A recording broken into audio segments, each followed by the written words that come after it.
America విదేశాంగ మంత్రి mark Rubio భారతదేశానికి వచ్చారు. 4 రోజుల పాటు పర్యటన. ఎందుకు? ఒకటి, అమెరికా దగ్గర నుంచి ఆయిల్ కొనుక్కోమని చెప్పడం. వెనిజులా ఆయిల్‌ని ఇండియా కొనుక్కోవాలని చెప్పడం. అది ఆల్రెడీ కొనుక్కుంటున్నాం మనం. ఆడు చెప్పాల్సిన పని లేదు. కాబట్టి దాని మీద ఆళ్ళు స్టాంప్ ఏసుకోవడానికి మేము చెప్తేనే కొంటుందని బిల్డప్ ఇవ్వడానికి జరుగుతున్నటువంటి ప్రయత్నం నెంబర్ 1.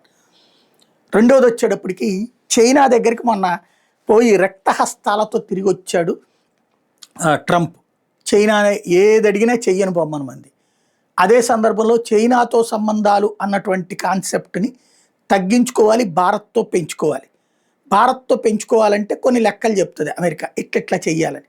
భారత్ అందుకు సిద్ధంగా ఉందా? లేదు.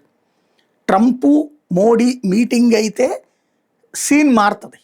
కానీ మోడీనే ట్రంప్‌కి అపాయింట్మెంట్ ఇవ్వట్లేదు. ట్రంప్‌ని కలవడానికి అంగీకరించటం లేదు.